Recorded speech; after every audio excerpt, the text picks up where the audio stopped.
Salut les amis et bienvenue sur votre plateforme. Quand je vous dis les choses ici les amis, sachez que c'est parce que j'ai fait mes recherches. Je suis humblement un communicateur, un journaliste et un animateur. Et mon travail, c'est de vous donner de la bonne information. Ça peut arriver que je me trompe ici, mais je me trompe généralement de bonne foi.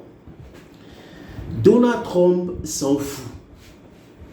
Un fou pourquoi? Parce que je vous avais dit ici que M. Trump a voulu utiliser l'arme atomique. Quand il a déclenché la guerre, il s'est rendu compte que c'était un peu compliqué pour lui et il n'arrivait pas à avancer comme il a voulu dans cette guerre. Parce que Donald Trump, avant de déclencher sa guerre stupide, sa guerre idiote contre l'Iran, avait quand même promis aux pays du Golfe qui ont découragé Donald Trump. Ils ont dit à Trump, c'est une très mauvaise idée d'aller faire la guerre contre l'Iran parce que ça va nous perturber aussi.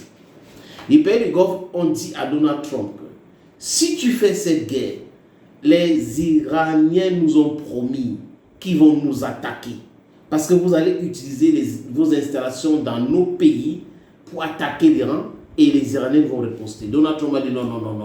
Par exemple, les Émirats Arabes Unis, c'est la banque des Iraniens, non, ils gardent l'argent là-bas, ils ne peuvent pas faire ça là-bas. Voilà les calculs de Donald Trump. Donc on peut venir vous frapper, mais vous n'allez pas riposter parce que vous gardez votre argent. Donc il réfléchit en termes de billets de banque. Et il n'a pas un raisonnement comme vous et moi. Il n'est pas lucide.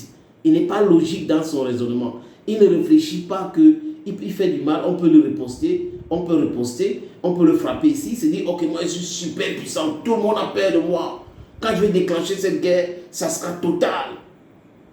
Les dirigeants iraniens, on va les éliminer.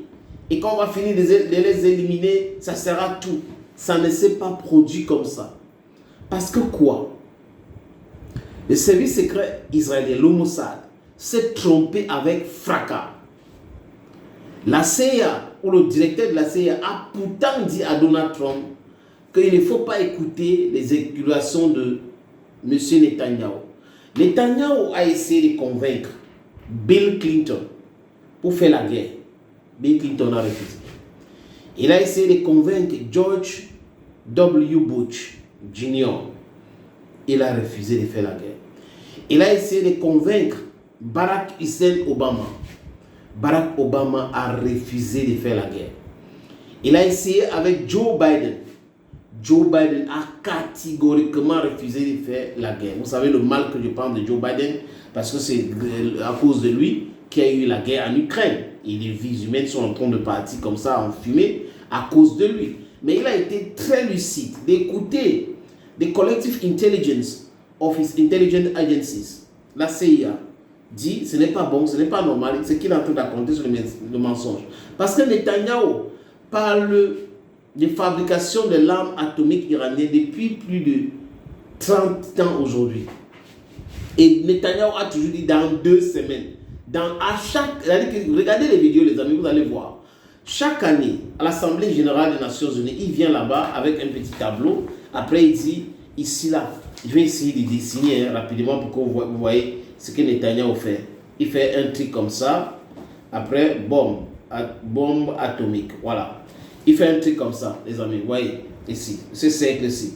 Après, il arrive ici. Il dit ici, là. Ils sont en train d'enrichir. C'est dit à 99 à 90%. Donc, dans 2 semaines, les Iraniens vont fabriquer l'arme atomique. Regardez l'image. Chaque année, il fait ça. Depuis plus de 30 ans. Et aujourd'hui, Donald Trump vient dire, non, dans 2 semaines, l'Iran devrait produire l'arme atomique si on n'avait pas attaqué. Non, c'est le pétrole iranien qui les intéresse. Et quand Donald Trump s'est rendu compte que c'est du bad business, parce que le vol qu'il a orchestré, la corruption qu'il a mis en place pour pouvoir capturer Maduro, il a pensé que la même chose pouvait marcher pour l'Iran. Mais c'est être stupide. Parce que même dans les écoles, on dit aux gens de contextualiser.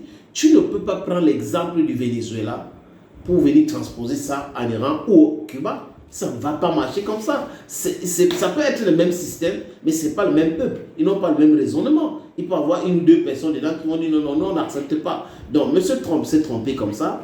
Et le service secret, j'ai regardé l'émission où une dame qui travaille dans les services secrets disait que les services secrets britanniques avaient alerté que Trump pourrait utiliser l'arme atomique. Voilà qu'il y a un ancien analyste de la CIA. Cet ancien analyste de la CIA s'appelle Larry Johnson. Larry Johnson, ancien analyste de la CIA, participe très régulièrement dans une émission, dans un podcast de Glenn, qui est aussi ancien agent de la CIA. Et Larry Johnson a dit que c'est le chef d'état-major de l'armée américaine qui a empêché Donald Trump d'utiliser l'arme atomique. Ou Donald Trump a organisé une réunion, selon lui, c'est ce que Larry Johnson dit, dans le Situation Room. Et Donald Trump les a demandé que pensez-vous s'ils utilisent l'arme atomique sous l'Iran. Et les militaires présents et le chef d'état-major, ils ont dit non, c'est pas possible, c'est pas envisageable. Il a refusé. Donc vous voyez que Donald Trump est plus fou que Benjamin Netanyahu. C'est la raison pour laquelle, vous vous rappelez, à un moment donné, la presse américaine a commencé à parler de la santé mentale de Donald Trump. Parce qu'un homme qui déclenche une guerre, ce n'est pas comme si l'Iran est venu attaquer les Américains et que les Iraniens sont en train de mettre en difficulté la société américaine. Les Américains sont en difficulté aujourd'hui à cause d'Iran. Non, c'est qu'il est parti de son pays, des milliers de kilomètres, pour aller attaquer l'autre. Il attaque l'autre et l'autre résiste. L'autre lui impose son rythme. L'autre change sa guerre parce que l'Iran a dévié la guerre américaine pour une guerre d'attrition. Et il essaye d'aller voler l'uranium à Isfahan. Les Iraniens ont abattu plus de 8 avions américains. Donc, tu t'énerves, après tu dis, et l'idée d'utiliser l'arme atomique, c'est quelle idée comme ça? Et les gars te disent non, c'est pas normal. Après tu fais un tweet, tu dis non, personne ne me dicte quoi que ce soit. Je suis lucide moi-même. Les amis, je vous invite d'aller regarder, c'est trop long, le podcast de Larry Johnson, ancien analyste de la CIA, qui dit clairement que M. Trump a voulu utiliser l'arme atomique. Mais les autres dirigeants américains qui ont le pouvoir de dire oui ou non, parce que ce n'est pas uniquement le président qui décide s'il faut utiliser l'arme atomique. C'est généralement, peut-être il y a 4 personnes.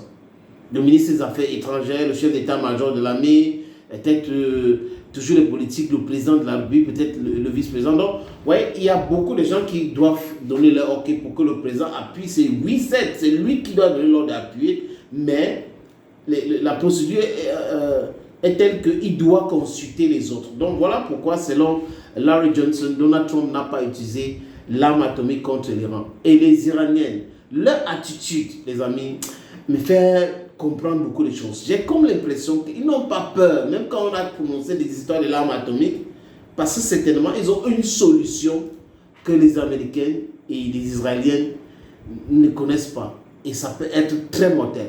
Allons, Gomi.